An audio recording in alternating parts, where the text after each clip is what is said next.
আসসালামু আলাইকুম ওয়া রাহমাতুল্লাহি ওয়া বারাকাতুহু। আলহামদুলিল্লাহি রাব্বিল আলামিন ওয়াসসালাতু ওয়াসসালামু আলা সাইয়্যিদিল মুরসালিন ওয়া আলা আলিহি ওয়া আসহাবিহি আজমাইন।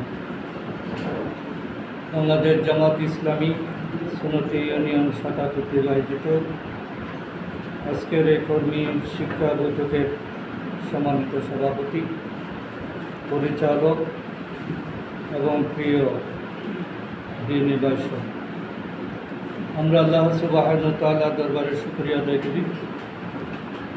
আল্লাহ তাআলা আল্লাহর দ্বীনকে আল্লাহর জমিনে প্রতিষ্ঠার যে মহান কাফেলা, এই কাফেলার ডাকে আমাদেরকে যথাসময়ে সাড়া দেওয়ার তৌফিক দিয়েছেন এবং আমাদের দ্বীনে দায়িত্ব পালনের জন্য যে প্রশিক্ষণ দরকার সেগুলো অর্জন করার উদ্দেশ্যে আমাদেরকে আজকে শামিল করেছেন।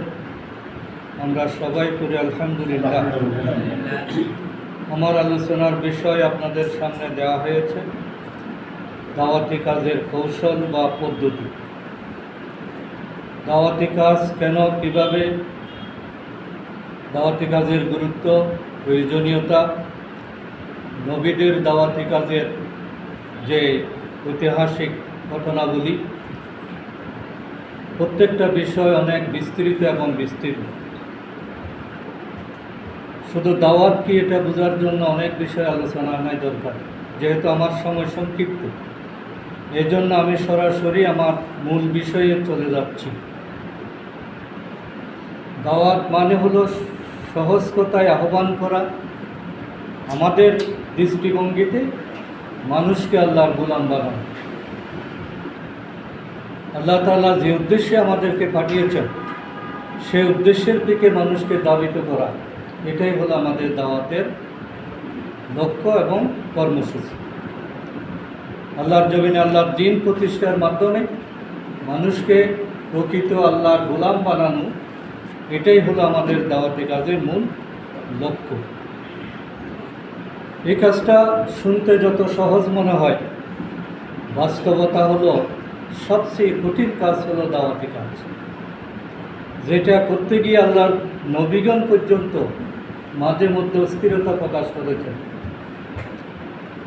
এবং দীর্ঘদিন তারা তাদের সমস্ত যোগ্যতা দিয়ে চেষ্টা করার পরও বেশিরভাগ মানুষকে তাদের দাওয়াতে সামিল করতে পারেননি।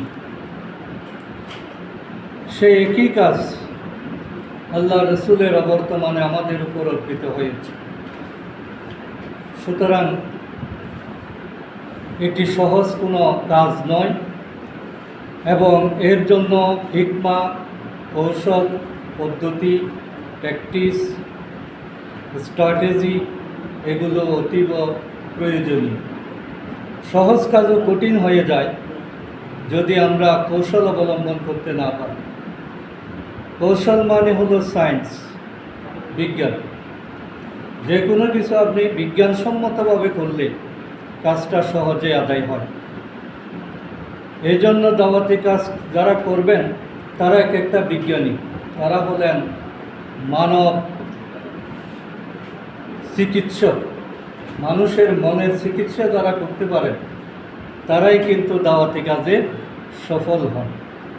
এই জন্য সেই কৌশলগুলো আমাদের হতে হবে অত্যন্ত সুশৃঙ্খলভাবে এবং বৈজ্ঞানিকভাবে, সায়েন্টিফিক অ্যান্ড সিস্টেমেটিক। এই দুইটা ওয়েতে যদি আমরা দাওয়াতি কাজ করি তাহলে হব আমরা ভালো দায়ী এবং ইসলামের ভালো প্রচারক। আর এর প্র্যাকটিসটা, কৌশলটা নিতে হবে আমাদের আল কোরআন থেকে, যেহেতু আল কোরআনই হলো আমাদের গাইডলাইন।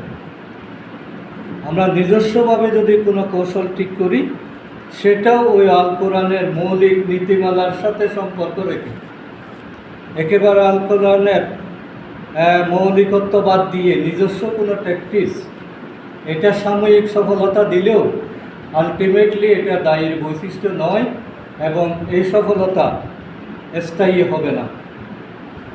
বিভিন্ন মিথ্যা উদাহরণ দিয়ে, আজগুবি কাহিনী বর্ণনা করে, অনেক কিছু হিকমত অবলম্বন করে মানুষকে সাময়িক আকৃষ্ট করা যায়, কিন্তু একজন দায়ীর বৈশিষ্ট্য এটা নয়। এজন্য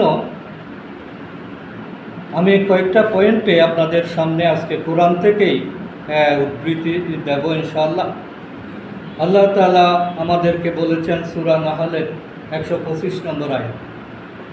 এই একটি আয়াতেই আল্লাহ তাআলা দাওয়াতের সমস্ত কৌশল বলে দিয়েছেন, যে যারা ইসলাম প্রতিষ্ঠা করতে চান, ইসলামের দিকে মানুষকে আহ্বান করেন এবং মানুষকে আল্লাহর বান্দা বানাতে চান, আল্লাহর বন্দেগীর দিকে যারা আহ্বান করেন, তাদের কৌশলটা কী হবে? 1 নম্বর কৌশল হলো তাদের সমস্ত তৎপরতা, যোগাযোগ এটা হবে হিকমা দিয়ে, প্রজ্ঞাপূর্ণ। হঠাৎ করে আবেগের বশবর্তী হয়ে নিজস্ব কোনো ধ্যান ধারণা দিয়ে তারা কাজ করবে না। পরিস্থিতি এবং শ্রোতার মানসিকতা বুঝে সঠিক সময়ে সঠিক কথা বলাটাই হলো হিকমা। হিকমা এটা প্রত্যেক ব্যক্তির মধ্যে আছে, কিন্তু সেটা যথার্থভাবে প্রয়োগ করতে জানা, এটাই হলো দায়ীর বৈশিষ্ট্য। এই জন্য আল্লাহ তাআলা এই আয়াতের শুরুতেই বলেছেন, উদউ ইলা সাবিলি রাব্বিক, আপনি আহ্বান করুন তোমার রবের পথে, সাবিলি রাব্বিক, রবের দিকে আহ্বান করুন। তাহলে একজন দায়ীর কাজ হলো নিজের দিকে ডাকা না, সংগঠনের দিকে ডাকা না, কোনো তরিকার দিকে ডাকা না, কোনো মতবাদের প্রতিষ্ঠা করার দিকে ডাকা না, অথবা নিজস্ব দুনিয়াবি কোনো উদ্দেশ্য হাসিলের জন্য একজন দায়ীর আহ্বান হবে না। দায়ীর আহ্বান হবে সম্পূর্ণ কিসের দিকে? আল্লাহর গোলামির দিকে। এখন আমার ডাক্তার আল্লাহর গোলামির দিকে কিনা, এটা আগে দায়ীকে ঠিক করতে হবে, যে আমি যে কথাটা বলছি এটা কি আল্লাহর সন্তুষ্টির জন্য বলছি, নাকি সামনে আমার কোনো বিশেষ উদ্দেশ্য আছে, এই উদ্দেশ্যে বলছি। এই জন্য আল্লাহ তাআলা শুরুতেই বলে দিচ্ছেন যে উদউ ইলা সাবিলি রাব্বিকা বিল হিকমা। 1 নম্বর হলো হিকমা দিয়ে আমাদেরকে মানুষকে ডাকতে হবে। হিকমার সহজ কথা হলো স্থান, কাল, পাত্র এগুলো বুঝেই কথা বলা, মাত্রা ঠিক রাখা, পরিমাণ ঠিক রাখা এবং অবস্থা অনুযায়ী ব্যবস্থা নেওয়া, যথাযথ ডোজ প্রয়োগ করা। ওষুধ ভালো, কিন্তু ডোজ যদি বেশ কম হয় রুগী মারা যাবে। আমার কথা ভালো, কিন্তু একজন মানুষ আমার কথা শোনার জন্য প্রস্তুত না, এখন এই ভালো কথাটাই তার জন্য কোনো উপকারী হবে না। এই জন্য দাওয়াতি কাজটা কারো মনের উপর জোর করে হয় না, তাকে জবিন রেডি করে চাষ করা, এটাই হলো হিকমা।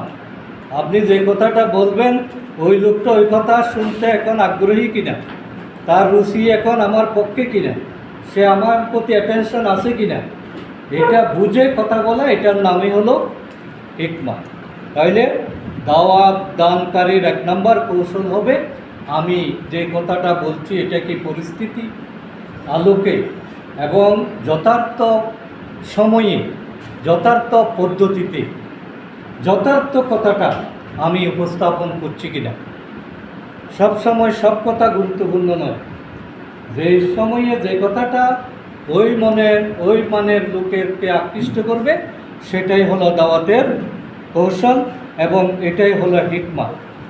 2 নম্বর হলো ভালো কথাও অনেক সময় মানুষের বিরক্তির কারণ হয় যদি উপস্থাপনা সুন্দর না হয়। এই জন্য আল্লাহ তাআলা বলছেন ওয়াল মাউইজাতিল হাসানা, তোমরা যেটা বলবে, মানুষকে যে উপদেশ দিবে, মানুষকে যে আহ্বান করবে, সেটা হবে মাউইজাতিল হাসানা, সেটা সুন্দর উপদেশের মাধ্যমে, অর্থাৎ উপস্থাপনাটা হতে হবে আবেগময়, হৃদয়গ্রাহী, নম্র ভাষায় এবং বিশুদ্ধ চিত্তে, বিশুদ্ধ ভাষায়। ভালো জিনিসও একটা যদি খারাপ পাত্রে রাখা হয়, খাওয়ার রুচি হয়। ভালো কথাও অনেকের জন্য রাগের কারণ হয় যদি উপস্থাপনা সুন্দর না হয়। এই জন্য আল্লাহ তাআলা বলছেন হিকমা অবলম্বনের পাশাপাশি তোমাদেরকে 2 নম্বর যেটা করতে হবে সেটা হলো তোমার কথাটা যাতে সুন্দর হয়, কার্যকরী হয়। গুড কাউন্সেল, এই মানের যাতে তোমার কথাটা পৌঁছে, যেটা মানুষকে আকৃষ্ট করবে, তার হৃদয় নাড়া দেবে, তার মন বলবে যে এই লোকটা আসলে আমার শুভাকাঙ্ক্ষী। আপনার উপস্থাপনায় তাকে আকৃষ্ট করতে বাধ্য হবে। 3 নম্বর হলো আল্লাহ তাআলা বলছেন যে তোমাকে যদি তার প্রশ্নের জবাব দিতে হয়, যুক্তিতর্ক উপস্থাপন করতে হয়, বিতর্ক করতে হয়, যুক্তি পাল্টা যুক্তি যদি করতে হয়, তাহলে ওয়াজাদিলহুম বিল্লাতি হিয়া আহসান, এমনভাবে বিতর্ক করো যাতে সে রাগ না করে, তার থেকে দূরত্ব সৃষ্টি না হয়। এই বিতর্কের মধ্যেও একটা সৌন্দর্য আছে, এবং সে চলে যাওয়ার পরে, সে বিজয়ী হওয়ার পরও মনে করবে যে আসলে লোকটা তো খারাপ বলে নাই। জেন্টালনেস ইন অ্যাপ্রোচ এবং বেস্ট আর্গুমেন্টেশন, এটা হলো এই ক্ষেত্রে আমাদের জন্য প্রযোজ্য। তাহলে আল্লাহ তাআলা এই আয়াতের মাধ্যমে 4-5টা কৌশল আমাদেরকে শিক্ষা দিচ্ছেন। 1 নম্বর কৌশল হলো আমরা অবস্থা বুঝে কথা বলব, ব্যক্তি বুঝে কথা বলব। একই কথা সবার জন্য প্রযোজ্য নয়, আর সব কথা সব সময়ের জন্য প্রযোজ্য নয়। এটা হলো 1 নম্বর কাজ। 2 নম্বর হলো আমাদের ভাষা হবে মোলায়েম, নম্র এবং উপদেশমূলক। এখানে মনের কোনো জাল ধরা যাবে না, তাকে কোনো অপমান করা যাবে না, তার অতীত কোনো কিছু ধরে তাকে খোঁচা দেওয়া যাবে না, এবং তার আদর্শের উপর আঘাত করা যাবে না। সে যেটা বিশ্বাস করে সেই বিশ্বাসের উপর আপনি নেগেটিভ কোনো সেন্স জাগ্রত করা যাবে না। আমার আচরণ, আমার কথা, আমার উপস্থাপনা, আমার বক্তব্য, আমার যুক্তি, আমার তর্ক সব কিছু জানে তার কাছে মনে হয় যে এই লোকটা নিঃস্বার্থ। নিঃস্বার্থ দাওয়াতের আলাদা বৈশিষ্ট্য আছে। আল্লাহর নবীগণ নিঃস্বার্থভাবে দাওয়াত দিয়েছেন, এই জন্য তারা কখনো রাগ করেন নাই। আমাদেরকেও সেই নবীওয়ালা কাজ যেহেতু আমরা করি, সুতরাং দাওয়াতের প্রধান কৌশল হলো নম্র আচরণ, নরম মেজাজ। এখানে কখনো রাগ দেখানো যাবে না, ধৈর্য ধারণ করতে হবে এবং নিজেকে কন্ট্রোল করতে হবে, সেলফ কন্ট্রোল। এটা অনিবার্য শর্ত। দাওয়াতের মধ্যে কোমলতা, এটাই হলো বৈজ্ঞানিক থিওরি। আমি যত বেশি কোল থাকতে পারবো, তত বেশি আমার এই উপস্থাপনাটা তার হৃদয়ে আঘাত করবে বেশি। এবং আল্লাহ তাআলা এই কোমলতার প্রশংসা করেছেন, আল্লাহর নবীর প্রশংসা করেছেন। যে আল্লাহ তাআলা বলছেন সূরা আল ইমরান 159 নম্বর আয়াত, ফাবিমা রাহমাতিম মিনাল্লাহি লিনতা লাহুম, যে আল্লাহর অনুগ্রহ, আল্লাহর দয়া, যে আপনি তাদের প্রতি নম্র দিন। এটা কাকে উদ্দেশ্য করে? আল্লাহর রাসূল সাল্লাল্লাহু আলাইহি ওয়াসাল্লামকে উদ্দেশ্য করে আল্লাহ বলছেন যে আমি অনুগ্রহ করেছি যে আপনি সবার প্রতি রহম দিন। তাইলে রহম দিন হতে পারে এটা কার দয়া? আল্লাহর দয়া। আল্লাহ যদি আমার অন্তরে রহমত ঢেলে দেন, দয়া ঢেলে দেন, আমাকে যদি নম্রতা দেন, শালীনতা দেন, ভদ্রতা দেন, তাহলে বুঝতে হবে এটা আল্লাহর রহমত। আর এর বিপরীত হলে আমি ভিন্ন পথে আছি। সুতরাং ফাবিমা রাহমাতিম মিনাল্লাহি লিনতা লাহুম, আল্লাহ তাআলার অনুগ্রহ যে আপনি তাদের প্রতি রহম দিন। ওয়ালাউ কুনতা ফাজ্জান গালিজাল কলবি, আপনি যদি কর্কশবাসী হতেন আর কঠিন হৃদয়ের অধিকারী হতেন, লান ফাদ্দাউ মিন হাওলিক, তারা সব আপনার দুপাশ থেকে সরে পড়ত। আপনার আশেপাশে যে আজকে বীর, এত ত্যাগ তিতিক্ষার বড় মানুষ যে আপনাকে ছেড়ে যায় না, ঘর বাড়ি ছেড়েছে, আত্মীয়তা ছেড়েছে, ব্যবসা ছেড়েছে, চাকরি ছেড়েছে, এরপরও আপনাকে ছাড়ে না। তার মূল কারণ কি? একটাই গুণ, সেটা হলো আপনি নম্রবাসী, আপনি মিষ্টভাষী, আপনি রহমদিল, আপনি মানুষের প্রতি দয়া পোষণ করেন, মানুষের দুঃখে আপনার হৃদয় কাঁদে, আপনি মানুষকে ভালোবাসেন, আপনার প্রত্যেকটা কথা আন্তরিক, আপনি মানুষের সাথে যে আচরণ করেন এটার মধ্যে কোনো কৃত্রিমতা নাই, আপনি শত্রুর প্রতিও ইনসাফ করেন। যে আপনাকে গালি দিয়ে আপনি তার জন্য দোয়া করেন, যে আপনারও কল্যাণ কামনা করে আপনি তাকে জাহান্নাম থেকে বাঁচাতে চান, তাহলে একজন দায়ীর বৈশিষ্ট্য হলো এভাবে নিজেকে উপস্থাপন করা। এটাই হলো সর্বশ্রেষ্ঠ কৌশল। দায়ীর কৌশল হলো যে কোনো বিষয়কে সহজ করা, ভীতি দূর করা। দিনের বার্তা পৌঁছানোর জন্য কোনো ধরনের জটিলতা বা অতিরিক্ত কোনো বোঝা চাপানো যাবে না। সহজ কথা সহজভাবে উপস্থাপন করা মোটেই সহজ কাজ নয়। এই কাজটা তারাই পারে যারা এক্ষেত্রে এক্সপার্ট। দায়ীদেরকে সহজ উপস্থাপনার গুণাবলী অর্জন করতে হবে, কারণ আল্লাহ তাআলা ইউরিদুল্লাহু বিকুমুল ইউসরা, আল্লাহ মানুষকে সহজ করতে চান। সব কিছু তোমাদের জন্য আল্লাহ সহজ করেছেন। ওয়ালা ইউরিদু বিকুমুল উসরা, আল্লাহ তোমাদের জন্য মোটেই কঠিন করতে চান না। সূরা বাকারা 185 নম্বর। তাহলে আমরাও চাইব মানুষকে সহজভাবে উপস্থাপন করতে। আমি অনেক কিছু জানি, আমার অনেক জ্ঞান আছে, কিন্তু একজন আমি শ্রমিকের সাথে কথা বলছি, এখন আমি যদি তাকে কঠিন কঠিন হাদিসের উদ্ধৃতি দিই, কোরআনের অনেক ব্যাখ্যা সাপেক্ষ আয়াত উপস্থাপন করি, তাহলে সে তো সেটা বুঝবে না। তার কাছে মনে করবে এই কঠিন জিনিস, এগুলো তো আমার পক্ষে পালন করা সম্ভব না। এই জন্য দাওয়াতের ক্ষেত্রে সবসময় মনে রাখতে হবে যে কোনো মানুষের মনে যাতে এই আস্থা সৃষ্টি না হয়, এই ভয় সৃষ্টি না হয়, যেগুলো আমাদের জন্য আসে নাই। যেমন আমাদের দেশে অধিকাংশ মানুষ কোরআন শিখে না। কী কারণে? কোরআনকে তারা ভয় পায় এবং তারা মনে করে যে কোরআন শিখা, শুদ্ধ করা, কেরাত শিখা এটা হুজুরদের কাজ, এটা ইমাম সাহেবদের কাজ, এটা আমার কাজ না, আমি চাইলেও এটা পারবো না। আর আমরাও তাদেরকে এমনভাবে বলি যে তুমি বাংলা শিক্ষিত মানুষ, তুমি লেখাপড়া নেই, তুমি কোরআনের কী বুঝো? অথচ আল্লাহ তাআলাই বলছেন ওয়ালাকাদ ইয়াসসারনাল কুরআন লিযিকর, আমি কোরআনকে সহজ করে দিয়েছি। অথচ আমরা কোরআনকে উপস্থাপন করছি কঠিন করে, যার কারণে সে অশুদ্ধ আছে বলে যে এটা আমার পক্ষে সম্ভব হবে না। এভাবে প্রত্যেকটা ক্ষেত্রে আমরা যদি মানুষকে ভয় দেখাই, তাহলে আমাদের পক্ষে দাওয়াতি কাজ করাটা কঠিন হবে। এরপর হলো মানুষকে আমরা যৌক্তিক প্রশ্ন এবং আত্ম উপলব্ধির সুযোগ সৃষ্টি করার সুযোগ দেব। সে যাতে প্রশ্ন করে, সে যাতে চিন্তা করার সুযোগ পায়। আমি জোর করে তাকে কোনো কিছু চাপিয়ে দেব না, সে যুক্তি উপস্থাপন করুক, আমারটা আমি বলি, এরপরে বলবো যে ভাই আপনি তো আপনারটা ভালো বলছেন, খুব সুন্দরই বলেছেন, কিন্তু একটু চিন্তা করে দেখেন আমি যেটা বলছি এটা আপনার কথার চেয়ে বেটার কিনা। আপনি একটু চিন্তা করলে মনে হয় আপনার দৃষ্টিভঙ্গি চেঞ্জ হতে পারে। কিন্তু যদি তাকে বলি যে তুমি তো কিছুই বুঝো না, তুমি যেটা করছো এটা একদম বাদ, এটা লোকেই গ্রহণযোগ্য না, তাইলে এভাবে যদি আমরা তাকে ফেলে দিই, সুতরাং সেটা মোটেই কাজ হবে। আমাকে তাকে দাওয়াতি কাজ করতে হবে ইতিবাচক কাজের মাধ্যমে। আমাকে হতে হবে রোল মডেল, অ্যাকশন ওরিয়েন্টেড দায়ী।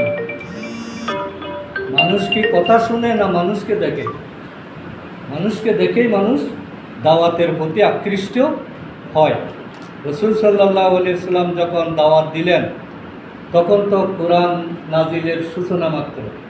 কাফেররা তো কোরআনও জানে না, হাদিসও জানে না, কিন্তু ঈমান এনেছে কিনা? তাকে দেখে ঈমান এনেছে।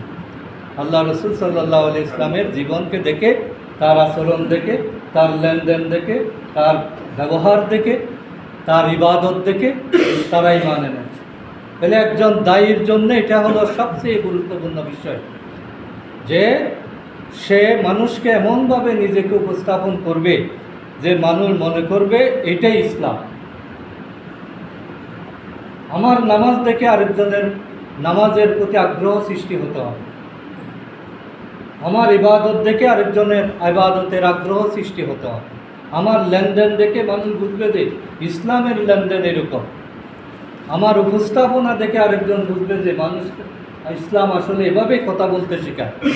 সুতরাং দাওয়াতের সবচেয়ে বড় কৌশল হলো নিজেকে মানুষের কাছে গ্রহণযোগ্য করা, নিজেকে রোল মডেলে পরিণত করা, নিজেকে সত্যিকার দায়ী হিসেবে উপস্থাপন করা, এবং এই ক্ষেত্রে আমাদেরকে ধৈর্য ধরতে হবে, সহনশীলতা অর্জন করতে হবে, এবং এটা যে একটা উত্তম কাজ এটা নিজের অন্তরের মধ্যে ধারণ করতে হবে। ওমান আহসানু কাওলাম মিম্মান দাআ ইলাল্লাহি ওয়া আমিলা সালিহান ওয়া ক্বালা ইন্নানি মিনাল মুসলিমিন। এই যে আল্লাহর দিকে ডাকে, এটা মানুষের সবচেয়ে আকর্ষণীয় কথা। আল্লাহ এটাকে সবচেয়ে বেশি পছন্দ করে। কিন্তু এই ডাকটা তখন কার্যকর হবে যখন ওয়া আমিলুস সালিহাত, তার এই ডাকের সাথে যখন কাজের মিল খুঁজে পাওয়া যাবে। এই জন্য এইভাবে নিজেকে উপস্থাপন করা এবং ওয়াকালা ইন্নানি মিনাল মুসলিমিন, নিজেকে মুসলমান হিসেবে পরিচয় দেওয়া। দায়ীকে নিজেকে পরিচয় দিতে হবে। সে যদি কোনো আদর্শ ধারণ করে এটা লুকানো যাবে না। তার কথাবার্তায় উপস্থাপনায় সে যাতে তার পরিস্থিতিটা তুলে ধরে। এই কয়েকটা কৌশলের বিষয় আমরা সার্বজনীনভাবে এগুলো সর্বক্ষেত্রে আমাদের প্রযোজ্য। এখন বাংলাদেশের প্রেক্ষাপটে আসলে সবচেয়ে গুরুত্বপূর্ণ বিষয় হলো আমাদের যুব সমাজ। যারা বয়সের একটা প্রান্তে চলে গেছেন, 30-এর উপরে যারা গেছেন, তারা একটা ডিসিশনের মধ্যে চলে গেছেন। এই লোকগুলোকে ফিরিয়ে আনা এটা অনেকটা কঠিন। যে বিএনপি করতেছে সে আজীবন বিএনপি থেকেই মারা যায়। আওয়ামী লীগের লোক আওয়ামী লীগ করে করেই মারা যায়। কারণ তারা মনে করে যে এতদিন আমি করে এসেছি, শেষ বয়সে এসে আমি আর কি আদর্শ বদল করি। একটা স্থায়িত্ব তাদের দর্শনের মধ্যে চলে আসে। এই জন্য বাংলাদেশের এই প্রেক্ষাপটে আমরা যে ইসলামী বিপ্লবের স্বপ্ন দেখছি, আমাদের জন্য এখন কাঁচামাল হলো তরুণ এবং যুব সমাজ। এই তরুণ এবং যুব সমাজকে যদি আমরা যথার্থ পদ্ধতিতে দাওয়াত দিতে পারি, গাইড করতে পারি, আমরা দায়ীর ভূমিকা পালন করতে পারি, সঠিক কথাটা, তাদের মনের কথাটা যদি আমরা তাদের কাছে পৌঁছাতে পারি, আমাদের উপস্থাপনাটা যদি তাদের কাছে অ্যাকসেপ্টেবল হয়, কারণ তারা একটা পরিবর্তন আশা করে, তাদের মাইন্ডটা হলো ফ্রেশ, তারা দুর্নীতিমুক্ত, তারা একটা স্বপ্ন দেখে, তাদের একটা বৃহত্তর আকাঙ্ক্ষা আছে, তারা জনকল্যাণকামী, তারা নিঃস্বার্থ, দুনিয়াবি কোনো দুর্নীতি তাদেরকে গ্রাস করেনি। সাময়িক উত্তেজনা, সুহবত হয়তো তাদেরকে বিপদগামী করে, কিন্তু এটা তারা খারাপ হিসাবেই আমল করে, যেটা করে। তাইলে তাদের এই অবস্থায় আমাদের কৌশল কী হবে? আমি এখন এক্ষেত্রে তরুণ যুব সমাজকে আমরা কিভাবে দাওয়াত দেব সে বিষয়ে কয়েকটি পয়েন্টে আপনাদের দৃষ্টি আকর্ষণ করছি। এক্ষেত্রে প্রথম কথা হলো, আজকের তরুণ প্রজন্ম যারা, তারা হলো যুক্তি, বিজ্ঞান এবং ইন্টারনেটের যুগে বসবাস করে, এবং তাদের উপর দাওয়াতের প্রয়োগটা হতে হবে বৈজ্ঞানিকভাবে। মান্দাতার আমলের গতানুগতিক পদ্ধতি দিয়ে তাদেরকে আকৃষ্ট করা যাবে না। এই জন্য আমাদেরকে ইন্টারনেটের জগতে নিজেদেরকে দক্ষ করে গড়ে তুলতে হবে, না হলে যুব সমাজের সাথে আমরা তাল মিলাতে পারবো না। অনেকেই বলে যে এগুলো খারাপ, এখন আমার মোবাইল থাকলে চরিত্র নষ্ট হয়ে যায়, তারপরে ইন্টারনেটে প্রবেশ করলে নাকি ঠিক রাখা কঠিন।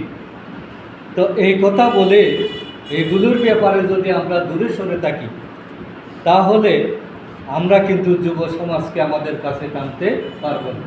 কারণ প্রত্যেকটা যুবক ওই জগতে, এখন যে জগতে বাস করে, আপনি যদি দাওয়াত দিতে চান তাহলে আপনাকে সেই জগতে যেতে হবে কিনা। একজন লোক ফুটবল খেলতেছে, এখন দাওয়াত দেওয়ার জন্য তাকে যদি বলেন যে ভাই তুমি রাত্রে এশারের পরে আমার বাসায় আসিও, সে কি আসবে? আমি যদি তাকে টার্গেট নিই তাহলে আমাকে ওই ফুটবল মাঠেই যেতে হবে। এটাই হলো দাওয়াতের কৌশল। একজন লোক মোবাইলে আসক্ত, একজন যুবক, আমি যদি বলি যে এই মোবাইল এটা ভালো না, এটা চরিত্র নষ্ট হয়, কিন্তু মোবাইল কিভাবে মোবাইল থেকে বেঁচে থাকা যায় এটা সম্পর্কে আমার কোনো অভিজ্ঞতা নেই, তাহলে আমি কিন্তু সেখান থেকে তাকে ছাড়াতে পারবো না। এই জন্য আজকে যারা দায়িত্ব পালন করবেন, দায়ী হবেন, তাদের সাথে আমাদের কিছু কৌশল অবলম্বন করতে হবে। 1 নম্বর হলো আমাদের প্রজ্ঞা, হিকমা। আধুনিক তরুণদের সাথে আমাদের হিকমা হবে, তাদেরকে কোনো হুকুম বা আদেশ দেওয়ার ভঙ্গিতে কথা বলা যাবে না, যে এটা করো, এটা করো না, তুমি তো নষ্ট হয়ে গেছো, তোমার দ্বারা কিছু হবে না, তোমার মা বাবা এত কিছু খরচ করে আর তুমি কি করতেছো। এইভাবে যদি আমি তাকে সংশোধন করতে চাই, তাহলে তরুণ সমাজ আমাকে মোটেই ভালোভাবে নেবে না, বরং আমাদেরকে হতে হবে তার বন্ধু। আমি জানি সে খারাপ, সে উচ্ছৃঙ্খল, সে বেয়াদবি করে, সে আমার কথা শুনবে না, সে আমাকে দিলে সালামও দেয় না, কিন্তু না, আমাকে হয়ে যেতে হবে তার বন্ধু। কিভাবে বন্ধু হব সেটা আমার বিষয়।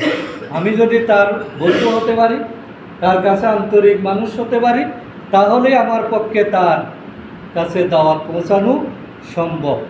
এই জন্য একজন তরুণের মানসিক চাপ কী, তরুণের কেরিয়ার কিভাবে গঠিত হবে, এবং তরুণেরা একাকিত্ব থাকলে যে বাস্তব সমস্যাগুলো ফেস করে, আত্মহত্যার প্রবণতা থেকে শুরু করে বিভিন্ন অপরাধমূলক কাজের মূল কারণ কি। অধিকাংশ তরুণ আজকে একাকী বসবাস করে, একা থাকে, একা ঘুমায়, একা চলাফেরা করে, নির্জনতা তার এখন সঙ্গী। তাহলে ওই অবস্থায় সমাধান কি? তাকে আমি কিভাবে সোশ্যাল বানাবো, তাকে কিভাবে আমি মূল জায়গায় ফেরত আনবো, তার সময়গুলো যে নষ্ট হচ্ছে, সেই নষ্ট সময়গুলো আমি কিভাবে এফেক্টিভ কাতে প্রবাহিত করার চেষ্টা করতে পারি, এই কৌশল বের করা, এটাই হলো একজন দায়ী প্রধান কাজ। তরুণদের বন্ধুত্বের মনোভাব নিয়ে তার সাথে মিশে যাওয়া, তাকে ছেড়ে দিলে হবে না, সমালোচনা করলে হবে না। আমরা কিন্তু বিপরীত, আমরা কথা বলি কাদের সাথে, যে আমাকে সালাম দিই, আমার সাথে যার ভালো সম্পর্ক, অন্যদেরকে আমরা আকর্ষণ করতে পারি না। তাহলে তরুণদেরকে এভাবে ছেড়ে দেওয়া যাবে না। 2 নম্বর হলো তার সাথে গুড কাউন্সেল করতে হবে, সুন্দর পরামর্শ। এই সুন্দর পরামর্শের জন্য তরুণেরা, যুবকেরা কিন্তু এখন দীর্ঘ বক্তব্য শুনে না, মানে ঘন্টার পর ঘন্টা টিএস আকারে বক্তব্য রাখবেন। এই প্রোগ্রামে তারা একবার আসলে জিন্দগিতে আর আসবে না। এখন তাদেরকে আমি কিভাবে তাদের মধ্যে দাওয়াতি কাজ করব? তাদের মধ্যে দাওয়াতি কাজ করার উপায় হলো ছোটো ছোটো ভিডিও বানানো। 2 মিনিট, 3 মিনিট, 4 মিনিটের একটা দাওয়াতি ভিডিও আপনি তৈরি করলেন, পডকাস্ট তৈরি করলেন, এবং সেটা সোশ্যাল মিডিয়ায় আপনি ছড়িয়ে দিলেন। তাহলে রিলস বানালেন, শর্টস ভিডিও বানালেন। এখন দাওয়াতি কাজের এটা হলো বড় হাতিয়ার, কারণ প্রত্যেকটা যুবকের হাতে এখন মোবাইল আছে কিনা। আমি যে কথাগুলো বলতেছি এগুলো আপনারা সীমিত সংখ্যক কয়েকজন মানুষ শুনতেছেন, কিন্তু এই কথাগুলো যদি ইন্টারনেটে চলে যায়, এটা মুহূর্তের মধ্যে শত শত মানুষের কানে পৌঁছে যাবে কিনা। এখন যুগ হলো সেটা, পরিবর্তনটা ওইভাবেই আসতে হবে, দাওয়াতটা ওভাবেই পৌঁছতে হবে। ওগুলো থেকে আমরা যদি অজ্ঞতাকে, আমি রিলস বুঝি না, শর্ট ভিডিও বুঝি না, পডকাস্ট বুঝি না, ইন্টারনেট সম্পর্কে আমার কোনো ধারণা নেই, তাহলে আমি যুবকদের আইডল হতে পারবো না। যুবকদের আইডল হওয়ার জন্য ওরা যে রুচির, যেইগুলোতে ওরা আকৃষ্ট, ওই ক্ষেত্রে আমাদেরকে এক্সপার্ট হতে হবে, এবং মিডিয়াকে বিশেষ করে দাওয়াতি কাজের মাধ্যম হিসেবে ব্যবহার করতে হবে। মিডিয়াকে যদি আমরা দাওয়াতি কাজের আওতায় নিয়ে আসতে না পারি, তাহলে আমাদের দাওয়াত কখনো সফল হবে না। এবারের নির্বাচনে যে আমরা এত বেশি ভোট পেলাম, এটা কি আমাদের গতানুগতিক দাওয়াতি কাজের কারণে নাকি মিডিয়ার কারণে? মিডিয়ার একটা গানেই তো সবাইকে পাগল করে দিয়েছে, মিডিয়ার একটা ছোট্ট বক্তব্য সবাইকে পাগল করে দিয়েছে, একটা ত্রুটি সবাইকে মানে উত্তেজনা সৃষ্টি করে। সুতরাং 24-এর বিপ্লবও হয়েছে মিডিয়ার কারণে। জুলাই বিপ্লব এটা এমনি আন্দোলনের কারণে হয় না, মিডিয়ার কারণে। সুতরাং এই ক্ষেত্রে আমাদেরকে গুরুত্ব দিতে হবে। এটা হলো আমাদের কৌশলের সবচেয়ে বড় দিক, যে আমাদের প্রত্যেকের হাতে একটা ভালো মোবাইল থাকা এবং একটা ল্যাপটপ ব্যবহার করা।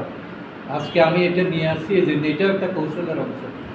আপনি যখন ল্যাপটপে সব কিছু আপনি রিজার্ভ করবেন, এটা আপনি বিভিন্ন জায়গায় কাজে লাগাতে পারেন। এই যে আমি এই দাওয়াতের উপরে এখানে আমার প্রায় 40 পৃষ্ঠার নোট আছে। ল্যাপটপ না থাকলে আমি লিখে লিখে এগুলো কতক্ষণ করতাম। সুতরাং আমরা যারা আসলে এই ময়দানে কাজ করতে চাই, আমরা যারা দায়িত্ব পালন করতে চাই, আমাদেরকে এক্ষেত্রে এক্সপার্ট হতে হবে। এবং আপনি যে কোনো প্রকারে এই ইন্টারনেট জগতে আপনি একটু সময় দেন এবং এটা দাওয়াতের অংশ হিসেবে আপনি সময় দেন, আপনার জ্ঞান বেড়ে যাবে, অভিজ্ঞতা বেড়ে যাবে, যোগাযোগ বেড়ে যাবে, ফ্রেন্ড সার্কেল বেড়ে যাবে। আপনি পুরো বিশ্বকে আপনি হাতের মুঠোয় নিয়ে আসবেন। আপনি বড় বড় স্কলারদের সাথে আপনার অভিমত শেয়ার করতে পারবেন। আপনার বক্তব্য দুইবার একরকম হবে না। একই জায়গায় আপনি একই লোকের সাথে আপনি ভিন্ন ভিন্ন উপস্থাপনা করতে পারবেন। আপনি যুবকদের মনের প্রশ্নগুলোর জবাব দিতে পারবেন। তারা যেগুলোর কারণে আজকে আমাদের থেকে দূরে, এগুলো আপনি তাদের সামনে উপস্থাপন করতে পারবেন। সুতরাং আমরা দীর্ঘ ওয়াজ, মানে গতানুগতিক সভা সমাবেশ, বক্তব্যের আয়োজন, দীর্ঘ ট্রেনিং, এইগুলোর চেয়ে আমাদেরকে ছোটো ছোটো আকর্ষণীয় দাওয়াতি উপস্থাপনা, এগুলো হলো এই সময়ের সবচেয়ে প্রয়োজন। আমাদেরকে যুবকদের সামনে উপস্থাপন করতে হবে যুক্তি এবং আলোচনা, বেস্ট আর্গুমেন্টেশন তাদের সামনে উপস্থাপন করতে হবে। কারণ তারা অন্ধ অনুকরণ পছন্দ করে না। আমাদের যুবকদের মধ্যে নাস্তিকতা কাজ করছে, LGBT, এটা তারা এখন আসক্ত। নারীবাদ নিয়ে তাদের বিভিন্ন প্রশ্ন আছে। এখন এই সমস্ত প্রশ্নের কোনো জবাব কিন্তু আমরা জানি না। একজন যুবক যদি আমাকে প্রশ্ন করে যে LGBT এটা কেন খারাপ, তাহলে আমার কাছে কোনো জবাব নেই। নারীবাদ নিয়ে যে তাদের সংশয়গুলো, যে ইসলাম কায়েম হলে নারীরা কীভাবে চলাফেরা করবে, তাদের চাকরির সুযোগ কী, তারা কেন রাষ্ট্রপতি হতে পারবে না, তাদের সম্পদ কেন অর্ধেক দেওয়া হলো বাইয়ের চেয়ে, তার অপরাধ কী, একে মা বাবার সন্তান। তাহলে এই জবাবগুলো তাদের দিতে হবে না। আমি যদি শুধু ভয় দেখাই, ধমক দিই যে তুমি এগুলো বুঝবে না, এগুলো আলেমুলামার বিষয়, তুমি কি বুঝো, তাহলে সে কি আমার কাছে মিশবে? এই জন্য এগুলো যৌক্তিকতা, বৈজ্ঞানিক থিওরি এবং যথার্থভাবে উপস্থাপন করা, এগুলো তার মনের চাহিদা মতো জবাব দিতে পারা, এটাই হলো দায়ীর প্রধান বৈশিষ্ট্য। তাৎক্ষণিক দিতে হবে, নট নেসেসারি। আপনি সময় নিয়ে দেন, এবং যুবকের প্রশ্নগুলো আগে উপস্থাপন করার মতো পরিবেশ সৃষ্টি করেন। সে যাতে মনের কথা বলে। একজন যুবকের সাথে হারাম রিলেশন আছে এক মহিলার সাথে, আপনি যদি তার বন্ধু না হন, তাহলে তো এই রিলেশনের কথা সে আপনাকে বলবে না। সে হয়তো নামাজ পড়ে, সব করে, কোরআন পড়ে, ওয়াজ করে, কিন্তু তার সম্পর্ক একটা পরনারীর সাথে, তাহলে বন্ধু না হলে তো আমি এই সমস্যার কথা জানবো না। সুতরাং বন্ধুত্বের আচরণ দিয়ে তাদেরকে কাছে টেনে নিতে হবে। তারা কোনো ভুল করলে বা পাপাচারে লিপ্ত হলে তাদেরকে জাহান্নামী ফতোয়া দেওয়া, উচ্ছৃঙ্খল ফতোয়া দেওয়া, নষ্ট ফতোয়া দেওয়া এবং তাদেরকে মানে ধ্বংস কামনা করা, তাদেরকে বয়কট করা, তাদেরকে পরিবার থেকে বের করে দেওয়া, সামাজিকভাবে একগরে করা, তাদের বিরুদ্ধে বিভিন্ন অ্যাকশন নেওয়ার জন্য দল গঠন করা এবং যেখানে পাই কোনোভাবে তাদেরকে আহত নিহত করার চেষ্টা করা, এইগুলো কিন্তু কোনো দায়ীর বৈশিষ্ট্য হতে পারে না। রাসূল সাল্লাল্লাহু আলাইহি সাল্লাম যেভাবে তরুণদেরকে বুকে টেনে নিতেন এবং মনস্তাত্ত্বিক পদ্ধতি ব্যবহার করতেন, আমাদের কৌশল হবে সেটা। এক মজলিসে এক যুবক রাসূল সাল্লাল্লাহু আলাইহি সাল্লামকে প্রশ্ন করলেন, ইয়া রাসূলুল্লাহ, আমি জেনা করতে চাই, আমাকে অনুমতি দিন। এখন আমাদের সামনে একটা বড় মজলিসে যদি কেউ এই ধরনের প্রশ্ন করে, আমরা কি করব? তাকে থাপ্পড় দিয়ে বের করে দেবো না, এই বেয়াদব তুমি আর জায়গা পাবে প্রশ্ন করবে। এবং আশেপাশে যারা আছে সবাই তাকে নিয়ে যাবে। কিন্তু আল্লাহ রসুল কি করলেন? আল্লাহ রসুল মৃদু হাসলেন, লোকটাকে বললেন যে তোমার প্রশ্নটা আমি শুনেছি, কিন্তু আমি তোমাকে কয়েকটা প্রশ্ন করি, তুমি আমার প্রশ্নটার একটু জবাব দাও। তিনি কোনো ধরনের রাগ না করে একেবারে মোলায়েম ভাষায় তাকে কয়েকটা প্রশ্ন করলেন। বললেন যে ঠিক আছে, তুমি জেনা করতে চাও, আমার কোনো আপত্তি নেই, করতে পারো, কিন্তু আমি একটা প্রশ্ন করি। সেটা হলো, যে মেয়েটার সাথে তোমার মা আছে, তোমার মায়ের সাথে যদি কেউ জেনা করতে চায়, তুমি কি বলবে? তুমি তখন কি করবে? বলবে যে না, আমার জীবন থাকতে তো এটা আমি হতে দিতে পারি, এই ক্ষেত্রে আমি ইমানদার। 2 নম্বর বললেন যে যদি তোমার বোনের সাথে কেউ অপকর্ম করতে চায়, তোমার অ্যাকশন কি হবে? বললেন যে না, এটা তো কখনো আমি মেনে নেব না। যদি তোমার খালার সাথে করতে চায়, তোমার ফুফির সাথে করতে চায়, এইভাবে 4-5টা তিনি জিজ্ঞেস করলেন। বললেন যে না, কোনো মতেই এটা সম্ভব না। তখন আল্লাহ রসুল আসল কথাই গেল যে একটু চিন্তা করে দেখো, তুমি আজকে জেনা করার অনুমতি চাচ্ছ, কিন্তু তুমি যার সাথে জেনা করবে সে হয়তো কারো মা, সে কারো বোন, সে কারো খালা, সে কারো ফুফি। তোমার মায়ের সাথে, তোমার বোনের সাথে, তোমার ফুফির সাথে, তোমার খালার সাথে জেনা করলে যেমন তুমি মেনে নিবে না, তাহলে তুমি কিভাবে এই কল্পনাটা করতে পারো? আল্লাহ রসুলের এই সুন্দর নসিহত এবং যুক্তিপূর্ণ উপস্থাপনার কারণে, তার মানসিকতা বুঝে উত্তর দেওয়ার কারণে ওই যুবকটা এমনভাবে তওবা করল যে তার জীবনে কখনো আর জানার কোনো মানসিকতা, কল্পনা পর্যন্ত আর জাগ্রত হয়নি। সে একজন বালক, মুমিনে পরিণত হয়। তাহলে একজন লোক কোথায় ছিল আর কোথায় পৌঁছে গেল? আমাদের যুবকেরাও কিন্তু এই ধরনের সম্ভাবনাময়। এই জন্য তাদেরকে কখনো দমক দেয়া যাবে না। প্রশ্ন করবে, উল্টাপাল্টা তারা যুক্তি দিবে, প্রশ্ন করবে, কিন্তু তাদেরকে দূরে ঠেলে দেওয়া যাবে না। তাদের বিষয়গুলো আমরা সহজভাবে নেব এবং তাৎক্ষণিক সমাধান দিতে না পারলেও আমি সময় নিয়ে তার বিষয়টাকে আমি ভুলে যাব না। ওয়াদা করে আসলাম যে আমি ঠিক আছে তোমার একটা বলবো, কিন্তু আর দেখা নাই, এরকম করা যাবে না। তাকে যথার্থ সময়ে সেটা উপস্থাপন করতে হবে। যুবকদেরকে আকৃষ্ট করার জন্য আরও কয়েকটা বিষয় আমাদের বেশি দরকার। সেটা হলো, আমাদের যুবকদেরকে মানসিক স্বাস্থ্য এখন ভেঙে পড়েছে। প্রত্যেক যুবক কিন্তু এখন মানসিক রোগী। বাংলাদেশের বেশিরভাগ মানুষ কিন্তু মানসিক রোগী। এই জন্য হসপিটাল বাড়তেছে। শরীরের চিকিৎসা হয়, কিন্তু মনের চিকিৎসা করার কোনো ডাক্তার নাই, যার কারণে যুবকেরা আজকে নষ্ট হয়ে যাচ্ছে। আমাদের তরুণদের আজকে ডিপ্রেশন, বিষণ্ণতা, মানসিক চাপ, এটা কিন্তু তীব্রভাবে পেয়ে বসেছে। এই ক্ষেত্রে আমাদের কৌশল হবে, আমরা তাদেরকে বেশি নিয়মকানুন, বিধিনিষেধের, ধর্মের ভয় না দেখিয়ে কীভাবে মনের শান্তি এবং মানসিক স্থিতিশীলতা আসে সেটা তার সাথে উপস্থাপন করব। আল্লাহর প্রতি তাওয়াক্কুলের অনুভূতি জাগ্রত করব এবং তাকে ফরজ নামাজের প্রতি আকৃষ্ট করার চেষ্টা করব। অতিরিক্ত নফল নামাজের বোঝা চাপাবো না, তসবিহ তাহলিলের বোঝা চাপাবো না, জিকির আজকারের বোঝা চাপাবো না। তাকে বলবো যে তুমি সব কাজ করো, শুধু আজান দিলে একটু 4 রাকাত 2 রাকাত ফরজ নামাজটা করো, এরপরে তুমি স্বাধীন। তাহলে দেখা যাবে আপনি যে উদ্দেশ্যে তাকে চিকিৎসা করতে চাচ্ছেন তার অর্ধেক হয়ে গেছে। এরপরে সোশ্যাল মিডিয়া এবং যে ট্রেন্ড এখন বের হয়েছে, আমাদের তরুণেরা দিনের একটা বিরাট সময় স্ক্রিনের সামনে কাটাচ্ছে, মোবাইলের সামনে। এই জন্য এই অবস্থায় তাদেরকে আমরা ইসলামের দৃষ্টিকোণ থেকে তার সময়ের গুরুত্বটা উপস্থাপন করতে হবে এবং সময় কাটানোর একটা প্ল্যান তাকে দিতে হবে। যে তুমি মোবাইল দেখো, মোবাইল কেড়ে নিলে সমাধান হবে না, এর জন্য বকাবকি করলে হবে না। এটা নিজের বাচ্চাকেও এখন পারা যাচ্ছে না।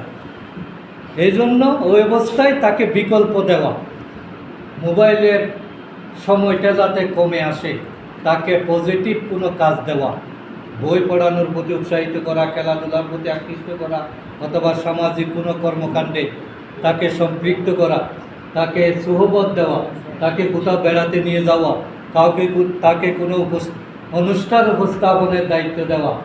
এইভাবে আমি যদি বিকল্প পন্থায় সময় কাটানোর কৌশল বের না করি, তাহলে শুধু মোবাইল দেখিও না বললে তাকে সেখান থেকে ফেরানো যাবে না।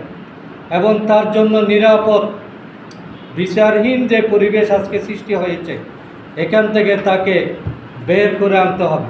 এখন যুবকদের মনে একটা ধারণা জন্ম লাভ করেছে যে অপরাধ করলে কোনো বিচার হয় না, পাপের কোনো শাস্তি নেই। এই জন্যে দেখা দেখি তারা কিন্তু আরও বেশি অপরাধে জড়িয়ে পড়ছে।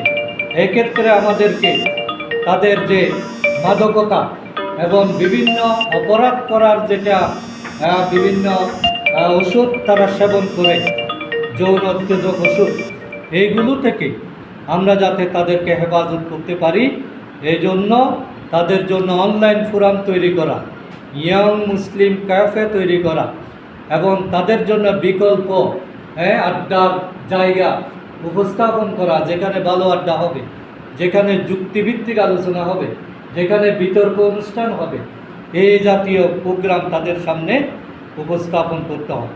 তাদের বিনোদন এবং সংস্কৃতির বিকল্প তৈরি করে দিতে হবে।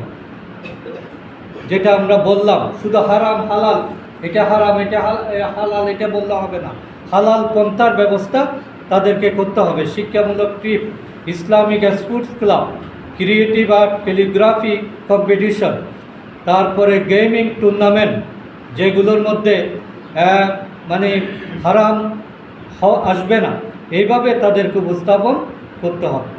তারপরে তাদের ক্যারিয়ার এবং স্কিল ডেভেলপমেন্টের সাথে ইসলামকে যুক্ত করতে হবে।